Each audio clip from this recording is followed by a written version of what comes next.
pemirsa yang ada di rumah, senang sekali tentunya hari ini Aziz bisa menyapa kembali pemirsa yang ada di rumah masih di program Narasehat, Narasi Kesehatan. Nah, sekarang di samping Aziz sudah ada narasumber, bukan narasumber sih, tamu, bukan tamu juga, tapi kita bakal ngobrol seperti biasa. Langsung saja kita sapa terlebih dahulu, kita kenalan. Halo, assalamualaikum, dengan Pak siapa? Waalaikumsalam. Luar biasa, datang ke Batik TV, langsung kita todong. Bingung ya, nggak apa-apa ya, kita sharing ngobrol-ngobrol santai aja sama pemirsa yang ada di rumah. Ini kan Bapak siapa?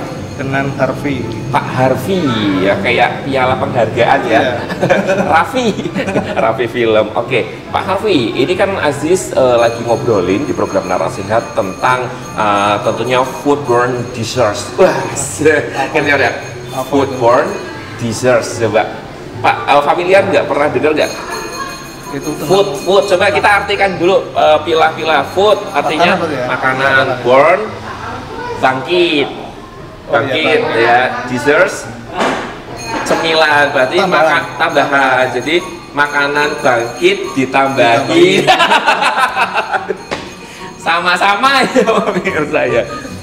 Foodborne disease itu adalah penyakit yang terdapat di dalam makanan, Pak, gitu ya. Sudah ada gambarannya berarti ya, sedikit lah. Berarti kan artinya adalah makanan sumber penyakit yang terdapat dari makanan itu tersendiri, gitu. Kalau menurut Bapak sendiri nih, penyebabnya apa Pak biasanya, Pak? Itu berarti setahunya aja. pola makan berarti ya? Bukan pola makan, makanannya. Makanannya. Apa menurut Bapak? Kurang higienis Mungkin itu atau terkandung kurang bersih karena bisa menyebabkan keracunan, atau mungkin karena makanan tersebut ada bakterinya dari sumber. Kan ada beberapa makanan yang mengandung racun juga kan Pak. Coba Bapak tahu nggak ada bahan makanan yang menyebabkan ataupun yang mengandung racun apa aja? Ikan, coba Aziz kasih clue-nya. Ikan yang ada racunnya itu ikan apa Pak? Ikan lele, wak, lele enggak dong, masa lele? Itu terjenis dengan kayak terkandung kayak kolesterol itu enggak? Bukan. Jadi ada racunnya ikan fugu Pak. Itu kan kalau pengelolaannya tidak bisa ataupun tidak benar, itu mengandung racun gitu ya. Kemudian ada lagi nggak bahan makanan yang mengandung racun? Saudaranya pete. Saudaranya pete siapa Pak? Apa itu? Saudaranya pete, Cipete. Jengkol. Bapaknya bingung ya? Jenis tuh ya? Apa? Jenis. Kan pete kecil, kalau jengkol gede, jadi saudaraan. Terserah hostnya ya saya. Jadi jengkol itu mengandung kayak zat jengkolis gitu loh Pak. Itu bisa menyebabkan keracunan kalau apabila mengkonsumsi ataupun mengolahnya tidak benar ataupun tidak baik. Oke, pemirsa, ini episode menodong tamu di Batik TV gitu kan ya. Karena memang masih ada tamu di Batik TV, nggak ada salahnya untuk kita tanya-tanya gitu kan tentang kesehatan. Karena ini penting, kesehatan itu dirasakan semua masyarakat gitu kan. Begitu juga dengan tamu-tamu yang ada di Batik TV gitu. Langsung saja kita sapa. Assalamualaikum Bapak. Waalaikumsalam. Luar biasa, jangan lupa ya Pak ya, tanggal 9 pakai Aziz. Tetap pemirsa. Oke, dengan Pak siapa Pak? Hairudin. Pak Hairudin ini kalau boleh tahu dari mana? Dari Bang Pekalongan. Dari Bang Pekalongan. Mau nabung ke Bang Pekalongan. Kayak iklan ya, kenal lo ya. Kenal lo, bilang sama bagus lo. Bagus, Pak iklan ini bagus. Oke. Pak, di sini kan Aziz lagi ngebahas topik ataupun tema tentang foodborne disease gitu kan. Makanan yang dapat ataupun yang mengandung bahan racun seperti itu, intinya lah ya. Menurut Bapak nih ya, jenis ataupun syarat makanan apa saja sih yang aman untuk dikonsumsi? Apa ya? Ini bagus buat sinetron pemirsa. Ya, aktingnya apa ya? Apa dong Pak? Ya mungkin kan harus steril ya. Steril, oke, itu penting ya, karena akan masuk ke dalam tubuh kita gitu. Kemudian yang kedua, Terus kan kalau makan zaman sekarang kan yang penting tidak mengandung pengawet. wes, ini harus dijadikan narasumber pemirsa. Terus satu lagi Pak, Apa ya? satu lagi, Pewarna gitu kan. iya ya. Jadi kalau kita mengkonsumsi makanan itu jangan dikasih dengan pewarna yang sintetis gitu ya. Sintetis itu sangat berbahaya ya. Jadi yang alami gitu ya. Nah, kalau kita berbicara tentang bahan pewarna alami nih Pak, menurut Bapak bisa mengambil dari mana saja sih Pak untuk bahan warna alami? Contoh nih, kalau merah gitu bisa diambil di buah gongsi facai. Buah gongsi facai benaga. Bapaknya bingung pemirsa ya. Kemudian kalau namanya mungkin kuning dari mana Pak? Kuning dari buah jeruk mungkin. Jeruk bisa. Terusan yang buat ini apa tuh mata mengkonsumsi? Wortel. Bukan. Timun. Timun. Bener Pak, wortel Pak gitu ya. Kemudian ada lagi mungkin bahan pewarna yang alami gitu dari bahan makanan. Jadi itu cukup ya Pak ya? Cukup saja. Oke ya. Bukan praktisi. Bukan praktisi ya. Ini adalah bankers pemirsa karena kan jadi di Bank Pekalongan. Oke, kemudian kita move Pak. Kalau umpamanya kita bertanya ya, bagaimana sih caranya kita untuk menghindari penyakit bawaan pada makanan ataupun food borne disease ini? Yang penting sih pilih-pilih makanan ya. Pilih-pilih makanan itu penting ya. Terus? Ya kan nggak sembarangan makanan yang bisa dikonsumsi. Betul. Itu tadi kan yang apa tanpa warna pengawet gitu. Jadi lebih apa ya cari yang benar-benar aman. Yang aman. Ya steril juga sih. Steril ya. Jadi kayak penyimpanan bahan makanan harus bagus ya, pengelolaan makanannya juga harus bagus. Kemudian juga tentunya makanan itu sendiri ya yang terdapat di dalam ataupun yang akan kita konsumsi, bahan-bahannya harus berkualitas gitu. Tapi kalau mame di rumah Bapak ya, menurut Bapak sendiri gimana sih bahan makanan yang Bapak konsumsi itu menurut Bapak sudah aman nggak untuk Bapak dan keluarga konsumsi? Sebenarnya kita kan bukan apa ya, orang paham juga tentang kesehatan, apalagi keamanan bahan makanan. Jadi kan mungkin kita hanya sekedar seperti biasanya aja sih, makan makanan disimpan di kulkas gitu. Gitu ya. Jadi pada layaknya seperti masyarakat pada umumnya saja. Gitu. Tapi Bapak pingin nggak sih, pingin tahu secara detail bagaimana cara kita untuk menyimpan makanan yang baik dan juga benar agar makanan kita tidak mengandung bahan-bahan yang tidak kita inginkan ataupun hal-hal yang negatif ya, seperti bahan kimia, racun dan lain sebagainya. Penasaran? Yes. Oke, kita lihat ke arah sana, kemudian kita bilang bersama-sama check it out. Oke? 3, 2, 1, check it out.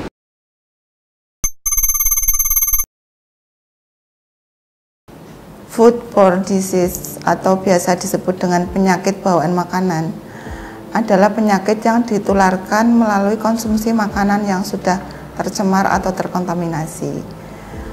Untuk penyakit bawaan makanan sendiri itu bisa melalui infeksi bakteri yang biasa disebut dengan food infection, ataupun bisa melalui keracunan makanan yang biasa disebut dengan food poisoning.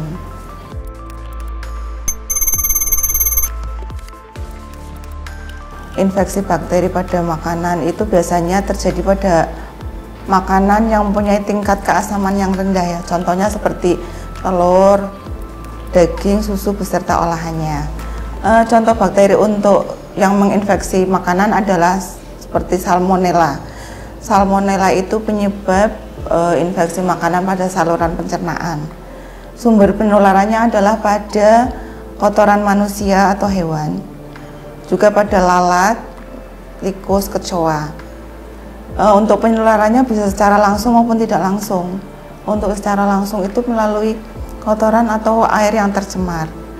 Untuk yang tidak langsungnya bisa melalui tangan manusia atau melalui peralatan makanan yang kita gunakan. Selanjutnya ada lagi bakteri E. coli. Bakteri E. coli sebenarnya adalah bakteri yang normal pada usus besar manusia. Ini sebetulnya bisa untuk membantu pencernaan, tetapi ada bakteri E. coli yang sifatnya beracun. Sifatnya beracun, jadi bakteri ini bisa mengganggu kesehatan, dan ini penularannya juga melalui kotoran manusia atau hewan yang bisa mengalir pada air yang kita konsumsi.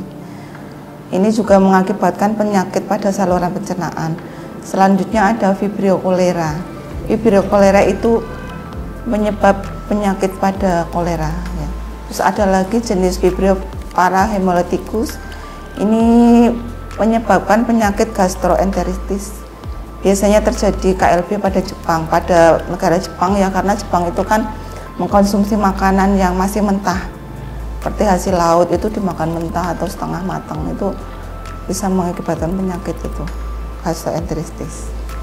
Selanjutnya ada Bacillus aureus, itu biasanya terdapat pada tepung, sereal, dan nasi goreng, itu juga penyebab penyakit gastroenteritis.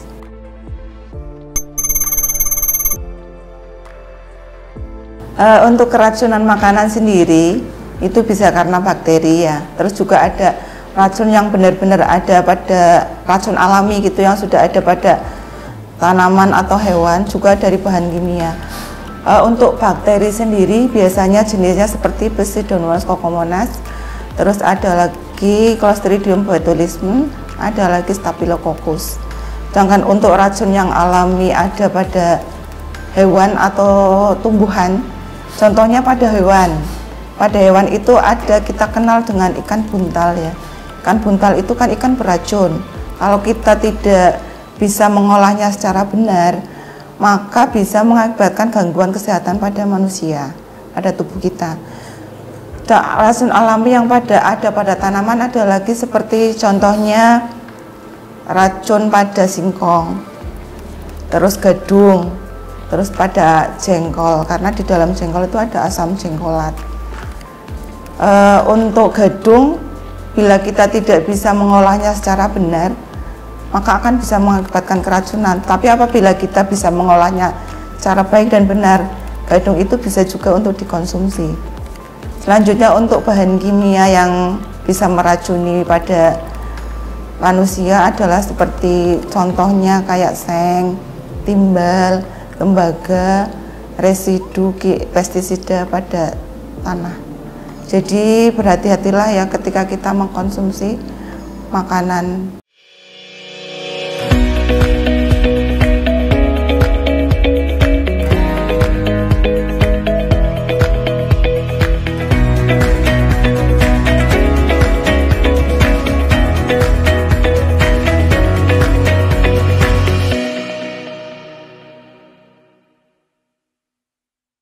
Oke, pemirsa yang ada di rumah, kayaknya di sini silir-silir ya. Aziz nemuin Kang Bakso yang lagi duduk di sini. Kantong-kantong gini Kang Bakso bukannya, pemirsa ya. Kita kenalan terlebih dahulu. Halo Mas Bro, ini dengan siapa? Afri Mas. Afri di sini lagi ngapain, Fri? Kerja Mas. Kerja luar biasa. Parkir, Mas. Minta validasi banget ya pemirsa kalau dia kerja gitu kan ya. Foto di grup dikirim.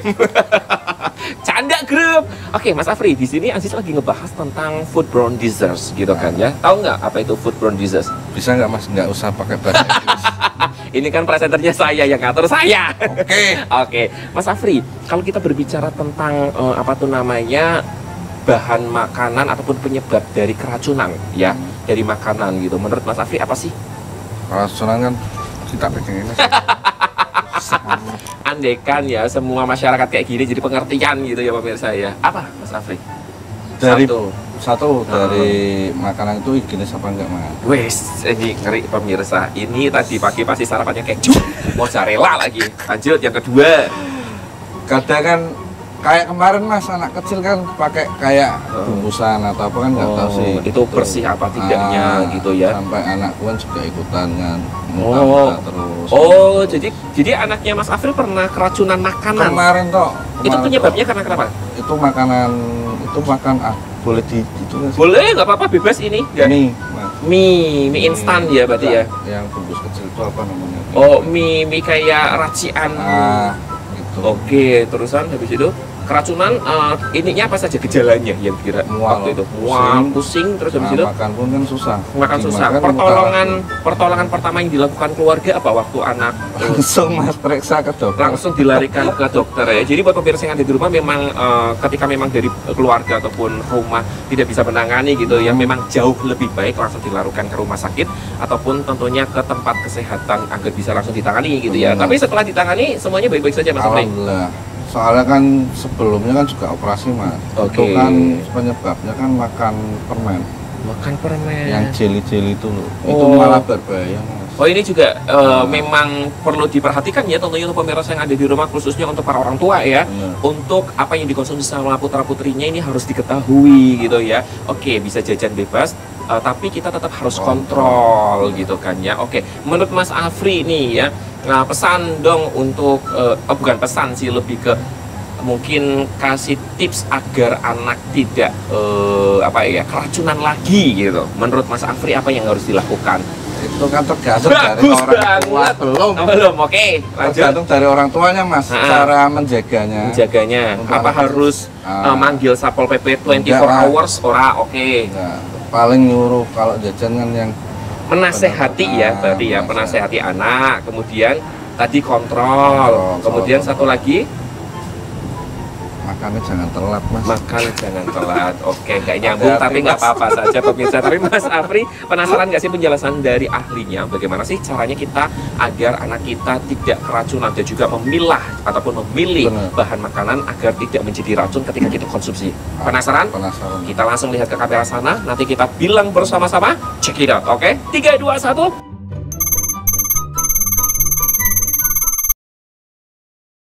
Gejala kita mengkonsumsi makanan yang sudah tercemar baik bakteri ataupun keracunan ya, sebetulnya gejalanya itu hampir sama.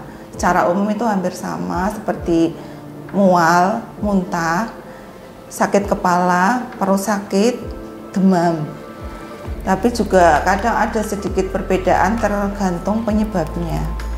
Contohnya kayak misalkan makan yang tercemar oleh bakteri Clostridium, itu biasanya gejalanya seperti diare, muntah, dan ada terbentuk gas di saluran pencernaan. Sedangkan untuk yang keracunan, misalkan kita keracunan asam jengkol, yang asam jengkolat ya, yang biasanya itu gejalanya itu pusing, sakit kepala, mual, dan juga sulit buang air besar.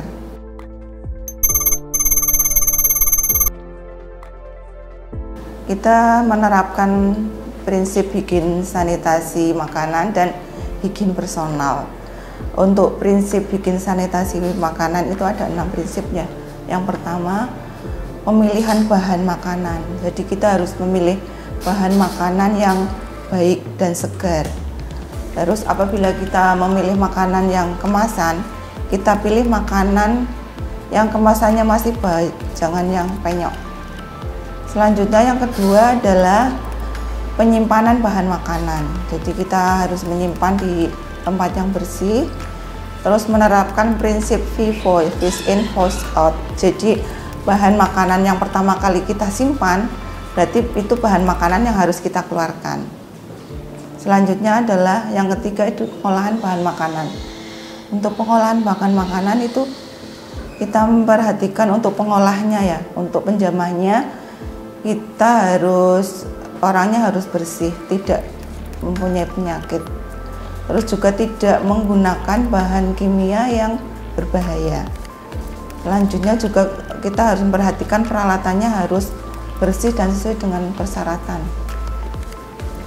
Yang keempat adalah pengangkutan makanan yang jadi. Jadi setelah diolah, makanan diangkut, jadi kendaraan pengangkutnya itu harus bersih, tidak bercampur dengan hewan atau residu kimia. Terus selanjutnya juga tertutup, jadi pengangkutannya harus tertutup. Setelah pengangkutan kita harus memperhatikan penyimpanan makanan yang sudah jadi.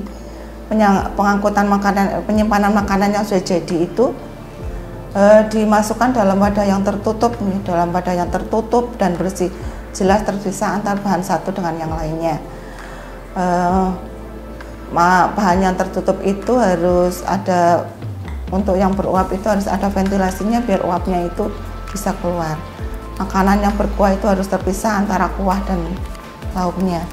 Selanjutnya untuk penyajian makanan yang sudah jadi itu ditempatkan di wadah yang tertutup dan bersih. Kemudian juga untuk makanan yang berkuah itu disajikan atau dihidangkan, dicampur ketika mau dihidangkan dan harus segera disantap.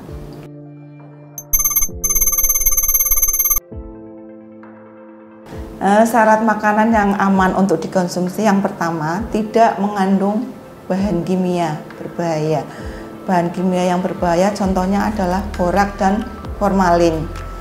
Yang kedua, tidak mengandung pemanis buatan untuk pengganti gula. Sebetulnya untuk pemanis buatan itu boleh kita gunakan, tapi hanya khusus untuk penderita diabetes. Yang ketiga, tidak menggunakan penyedap makanan yang berlebihan. Ya, boleh sih kita menggunakan penyedap, tapi tidak boleh berlebihan ya, untuk ukurannya 1 mg per kilogram berat badan. Yang keempat itu tidak menggunakan bahan pengawet yang dilarang. Terus yang selanjutnya tidak menggunakan pewarna yang dilarang. Jadi kita harus sebaiknya menggunakan pewarna yang alami ya. Contohnya kayak pewarna alami adalah daun suji. Terus untuk pewarna oranye bisa menggunakan wortel. Untuk yang merah bisa menggunakan buah naga. Jangan untuk pewarna yang dilarang itu contohnya methanol yellow dan rhodamin B. Selanjutnya juga kita tidak boleh menggunakan bahan yang tercemar ya. Kita harus memastikan bahwa makanan yang kita konsumsi ini benar-benar aman.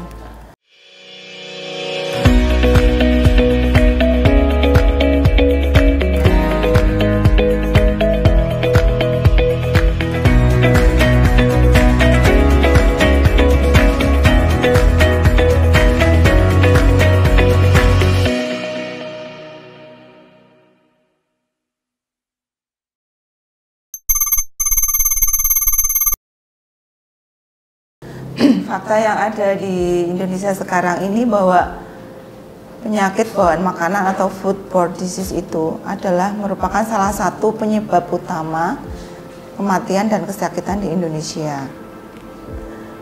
Pangan juga merupakan jalur utama penyebaran patogen dan toksin yang dihasilkan oleh bakteri patogen. Makanan itu menjadi serius ya apabila kita mengkonsumsi makanan yang sudah tercemar, karena juga akan mengakibatkan terjadinya KLB atau keracunan. Beberapa fakta yang pernah terjadi di Pekalongan, bahwa di Pekalongan pernah terjadi keracunan di tahun 2013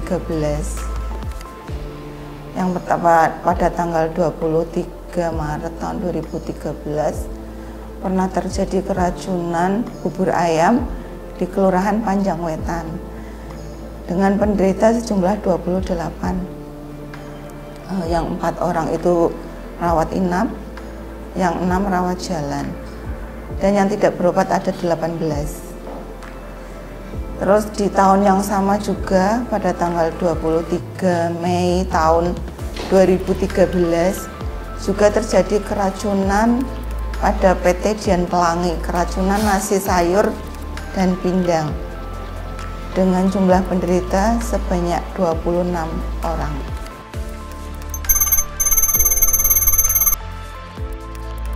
Yang sudah dilakukan, kalau di Indonesia sendiri sudah banyak undang-undang atau peraturan yang berkaitan tentang makanan.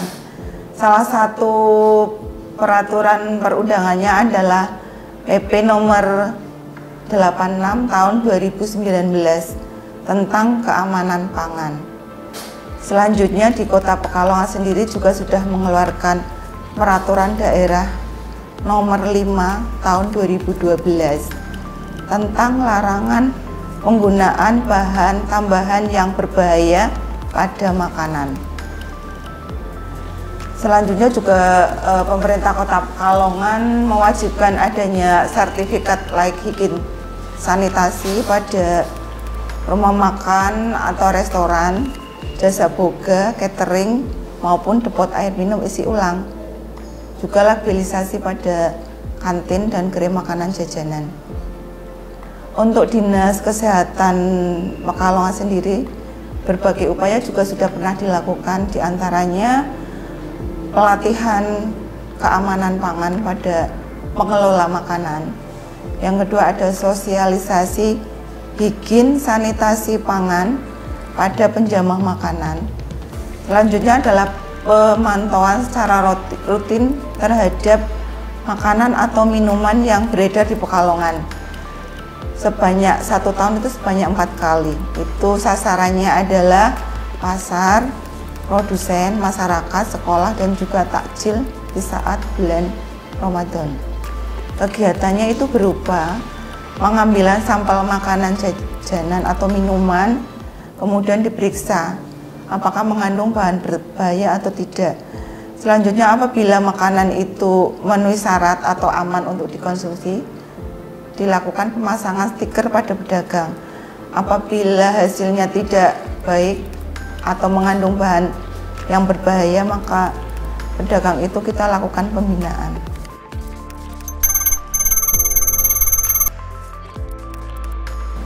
Makanan adalah sumber utama pada tubuh kita yang banyak diperlukan untuk pertumbuhan, perkembangbiakan, penggantian jaringan yang rusak, dan menghasilkan energi yang kita butuhkan untuk semua kegiatan manusia.